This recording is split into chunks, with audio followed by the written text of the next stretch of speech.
Los próceres en Argentina tienen finales tristes, lo digo todo el tiempo, qué sé yo, debe ser que nos gustan los finales tristes, y de todos los finales tristes que tenemos en nuestra historia, que son muchísimos, probablemente ninguno es más triste que el final de José de San Martín. Casi que hay una correspondencia entre la importancia que San Martín tuvo en nuestra historia y la tristeza de su final, porque sí, hay que decirlo, qué groso que era San Martín, un grosso en serio, liberador de 3 países, genio militar, estadista, bestia de Manuel Belgrano, padre ejemplar y enemigo eterno de la casta porteña. Y su final estuvo a la altura de todo ese legado. Fue muy triste, por eso estuvo a la altura. Por eso hoy esto es la muerte de José de San Martín. Un poco de contexto y de fechas para entender el final de San Martín. San Martín vuelve a la Argentina después de ser educado en Europa en 1812. A partir de ese año se dedica por completo a la causa de la independencia. No solo ayuda en Argentina, sino que, como todos sabemos, cruza la cordillera de los Andes, libera Chile y se dirige en barco hacia Perú para terminar con la presencia española en esta parte del continente. Ya en Perú sirve como protector del Perú durante un par de años, ayudando a organizar a la nueva nación. Toda esa aventura le lleva exactamente 12 años.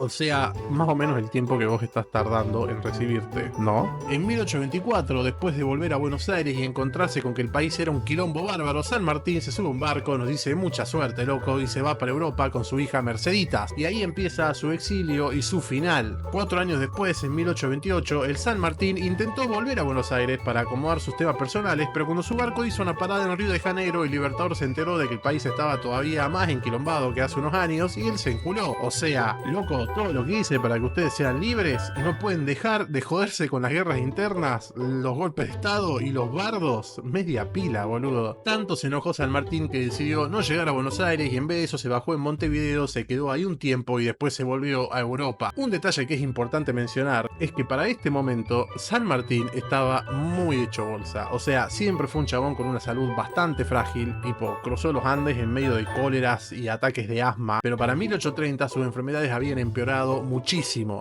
Su asma se había agravado y tenía reuma y úlceras. Después de vivir varios años en Bruselas, se instala en París con su hija. A pesar de que estaba básicamente en el exilio, el San Martín nunca dejó de preocuparse por lo que pasaba en su país. Se mantenía informado de todo y cada tanto recibía alguna figura argentina que iba a visitarlo. Medio que inauguró la tradición de hacer política desde el exilio, tradición que después continuó, por ejemplo, Juan Perón. Cada tanto incluso intentaba darle una mano a la Argentina. En 1845, cuando Inglaterra y Francia intentaron tomar por la fuerza el río Paraná para doblegar a Rosas, San Martín escribió cartas y editoriales en Europa defendiendo la posición argentina y haciendo lobby en contra de la invasión. Qué groso San Martín, boludo. Ni en el exilio dejó de luchar por la celeste y blanca. Después de la vuelta de obligado, San Martín escribió la famosa carta en la que reconoce la valentía de Rosas y le hereda su sable corvo como un regalo por sus servicios al país. Más o menos en esos años, San Martín se queda ciego y su cuerpo, ya bastante frágil, empieza a decaer por completo. El 17 de agosto de 1850, el libertador de 3 países fallece en compañía de su hija, su yerno y su médico personal. Dicen que los 2 relojes que había en la casa en la que estaban viviendo dejaron de funcionar en el mismísimo instante en el que San Martín falleció, a las 3 de la tarde. En Argentina nos pasa algo cuando se mueren nuestras figuras históricas, como que incluso ya estando muertas no podemos dejar de hincharle las pelotas. Rivadavia, por ejemplo, que no es santo de mi devoción, también murió en el exilio en 1845 y en su testamento pidió expresamente que sus restos no tenían que volver al país de ninguna manera. Y adivina qué hicimos. No, obvio.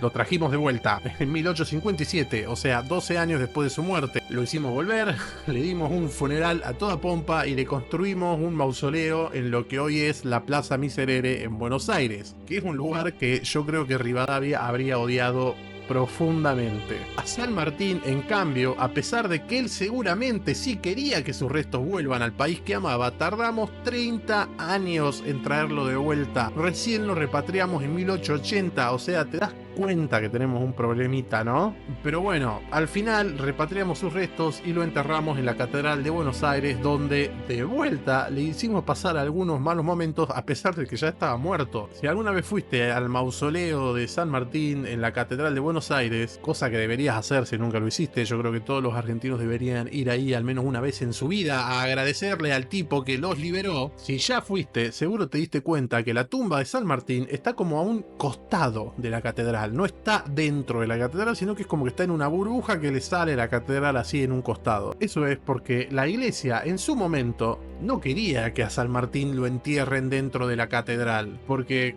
como San Martín supuestamente era masón, entonces decían no, que cómo vamos a enterrar a un masón en una iglesia, no da, etc. Entonces armaron el mausoleo a un costado, como para que nadie se enoje. Pero bueno, San Martín pasó a la historia como uno de los grandes genios políticos y militares de América Latina, comparable solamente con Simón Bolívar. Creo que es válido decir que su final fue medio injusto, pero bueno, la historia argentina es así, epopeyas inmensas seguidas de finales tristes, porque supongo que un poco así también somos los argentinos, ¿no? Vivimos fuerte, dejamos nuestra marca y terminamos medio mal. La argentinidad de la que ni siquiera San Martín se pudo salvar, ni en vida ni en muerte. Si te gustó este video, no te olvides de suscribirte al canal, darle like, dejar algún comentario. Te lo pide el mismísimo San Martín, al que le debes literalmente tu libertad, no le falles. Creo que ya es como el 6º video donde hago ese chiste estúpido, debería parar.